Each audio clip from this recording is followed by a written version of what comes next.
Ankleshwar Hansot road પર આવેલી Narmada lifeline multi speciality હોસ્પિટલની રાજ્યકક્ષાના મંત્રી ઈશ્વરસિંહ પટેલે મુલાકાત લઈ હોસ્પિટલના સેવાકીય કાર્યોને બિરદાવ્યા. અંકલેશ્વર હાંસોદ રોડ પર આવેલી Narmada lifeline multi speciality hospital ખાતે રાજ્યકક્ષાના મંત્રી ઈશ્વરસિંહ પટેલે મુલાકાત લીધી હતી.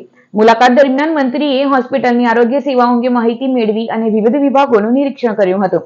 હોસ્પિટલ દ્વારા નર્મદા પરિક્રમાવાસીઓ માટે વિનામૂલ્યે સારવાર તથા દવાઓ આપવામાં આવે છે.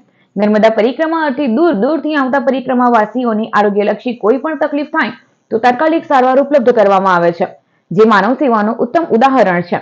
આ ઉપરાંત નર્મદા લાઇફલાઇન હોસ્પિટલ દ્વારા આસપાસના ગામોમાં સર્વરોગ નિદાન કેમ્પનું આયોજન કરવામાં આવે છે, જેના કારણે ગ્રામ્ય વિસ્તારના લોકોને ઘર આંગણે આરોગ્ય સેવાઓ મળી રહે છે. મંત્રી ઈશ્વરસિંહ પટેલે હોસ્પિટલની સેવાભાવી કામગીરીની પ્રશંસા કરી હતી અને સમાજ હિતમાં કરવામાં આવતા આ સેવાકીય કાર્યોને બિરદાવ્યા હતા. આજરોજ રાજ્ય સરકારના જળ સંપત્તિ અને પાણી પુરવઠા મંત્રી શ્રી ઈશ્વરસિંહ પટેલ સાહેબ અમારી હોસ્પિટલની મુલાકાત લીધી અને અમારી પરિક્રમાવાસીઓ માટેની સેવાને બિરદાવી.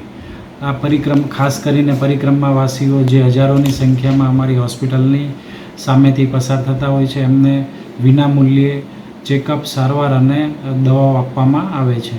આ સિવાયની અમારી સેવાઓ જે અંકલેશ્વરના હાંસોડ તાલુકામાં આજુબાજુના ગામોમાં અમારા કેમ્પ કરવામાં આવે છે, ત્યાં વિનામૂલ્યે સારવાર, ચેકઅપ અને દવાઓ આપવામાં આવે છે. અમારી હોસ્પિટલની અંદર 110 બેડેડ હોસ્પિટલ છે, તેમાં 15 બેડેડ આઈસીયુ, બર્ન્સ યુનિટ અને અત્યારે આધુનિક સેવાઓ બધી આપવામાં આવે છે.